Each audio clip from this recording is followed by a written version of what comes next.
Hello and welcome back to my channel. I'm Bob the Bookerer, and today I'm celebrating Valentine's Day in a way that obviously everybody intends to. I am wearing a thermal undershirt, I have a cat on my lap, and I'm talking about books. And that's the way to go, I think. So today, just for Valentine's Day, is a little special thing. I just wanted to think about some of my favourite couples in books. My cat is now deciding this is the time to nuzzle against me, which is rather sweet and annoying. But yes, to focus on some of my favourite couples from books I've read particularly recently and from some of my absolute favourite books. So let's get started. The first is from a book that I've read really recently and absolutely adored. It's had a lot of buzz going around it, and it's probably no surprise to many people that this is a book that I don't know, I think it's no surprise that it's on anyone's lists right now, but that book is The Prophets by Robert Jones Jr. So this book is all about two men who are enslaved in the American South, who fall in love and are kind of living together, and it's this kind of them kind of together as a couple amongst all of these other characters, amongst this backdrop of violence and terror and all of these horrible things. This novel is stunning, simply put. It's an absolutely beautiful novel, I think. It really goes into depth around the love that these two men feel for each other, that goes beyond just, you know, being the only two people they know who are gay, or at least who kind of have sort of some form of same-sex attraction at the time. They are kind of this little unit together. They feel so safe and wonderful together. And there is something just so beautiful and delightful about the way this is written. There's so much brutality and kind of darkness in the background, and sometimes in the foreground of this book.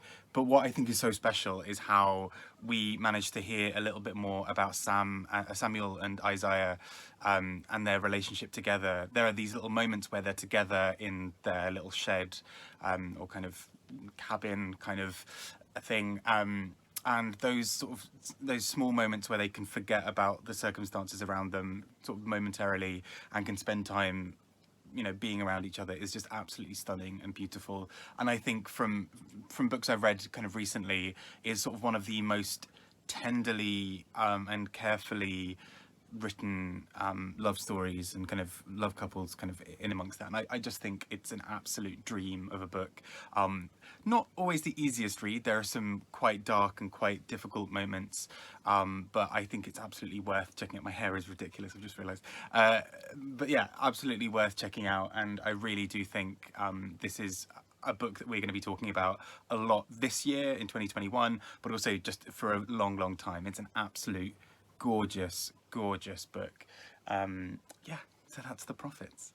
The next duo that I wanted to speak about, and I mean, I say duo because I'm not entirely sure where they kind of would see themselves as characters in terms of being a couple, but that is the main character and Bridie from The Pull of the Stars by Emma Donoghue. I read this really recently, and I just think this is one of the most incredible books I've read in such a long time. It's all about this sort of main woman who is working in a maternity ward during the plague, or the Great Flu in 1918, and obviously, apart from that kind of comparison with modern day plague and kind of virus and all that kind of stuff, it's just a stunning book that really focuses on her trying to make sense of a world that does not seem to make much sense, and her trying to retain her softness and her heart in amongst absolutely horrific things that are going on around her. And she meets Bridie at this hospital in Dublin, and Bridie helps her out, and you know, the whole novel takes place over about 3 days, and in those 3 days these two women strike up this kind of relationship that is sort of a friendship, kind of a romantic relationship. It's never quite defined, and for me, I just think this is one of the most beautiful books I've read in a very long time. I made, in some ways, the mistake, I would say, of listening to it as an audiobook while running, and there was just a moment where I had to stop, partly because I'm just not that fit, but where there was just this moment that was just so powerful and beautiful, and I just thought, you know what, I can't run and try and focus on this. I need to just let this wash over me. And, you know, it's a scene that speaks a lot about Bridie's past. You know, she'd been brought up in these kind of nunneries and been treated really poorly. And so the tenderness of her relationship with the main character in The Pull of the Stars is just so stunning. And for me, is just such a beautiful, beautiful thing. And I think that's the kind of relationship, like in The Prophets, it's the kind of relationship that I think is just so beautiful to focus in on, of kind of love against adversity, particularly, you know, adversity not only of the situation, but for both of these books so far, of the kind of queer element to that. And, you know, the fact that we're celebrating Valentine's Day, and, you know, so many people are really, you know, rightfully happy to be around their partners or to be thinking about people they love. And there are so many people across the world who cannot express that in quite the same way. So I think it's really worth recognizing that in some of the way we talk about Valentine's Day, but also it's just really great to read some stories that speak about that so poignantly and so touchingly. And these are two of my absolute favourite books from the last few months. My next favourite couple are from a book series that I absolutely adore, perhaps one of my favourites of all time, and those are the Hizdog Materials books by Philip Pullman. And Lyra already is just one of my absolute favourite characters from anything ever.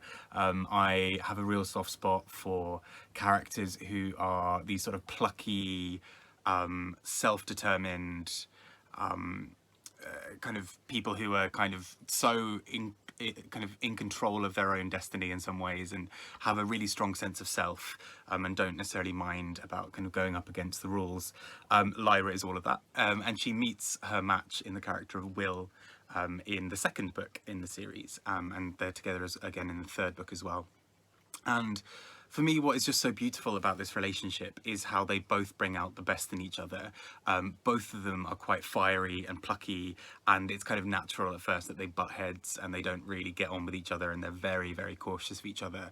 But you find out a lot more about Will and how essentially it's because of that that, you know, they have so much in common, and that they get each other. They're both really suspicious because they've had to fend for themselves for quite a while, and when they meet, they naturally sort of go away from each other and don't really want to spend any time with each other at all.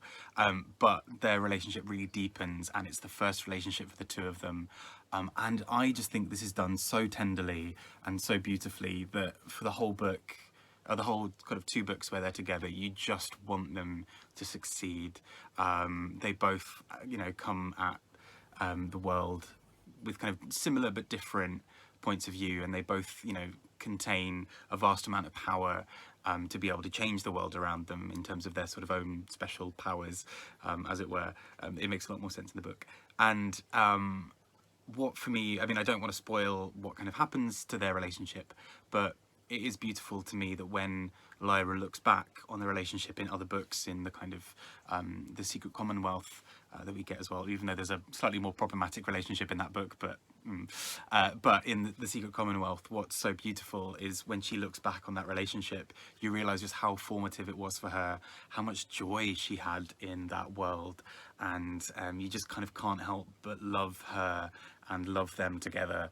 And for me, you know, it's a couple that I just always really, when I reread the books last year, I was so looking forward to seeing them meet again and just having those moments, because it's just so tenderly done, and it's just a book that I absolutely adore. It reminds me a lot as well of one of my other favourite books of all time, which is Momo by Michael Ender. Momo in that book is a little bit similar to Lyra in some ways, that kind of character I love, of just so plucky and just such a force of nature, and I just think it's an absolute joy to read. And finally, a couple that I really want to speak about, who are a bit of a famous couple as it happens, and that would be a certain semi-well-known author, William Shakespeare, and his wife, Anne Hathaway, or in this book, Agnes, from Hamnet. So, I mean, I've spoken about this book a few times before already, and I absolutely adore it. I think it's so beautifully written and so well done. But for me, I think what is so beautiful about the relationship between Shakespeare and Anne in this book is just how they are both so kind of different kind of at first, but so kind of complementary. And despite, you know, William Shakespeare not always being the best to her in this book, there is something to be said just about the beauty of the long distance nature of their relationship, which was particularly fitting this year for many of us.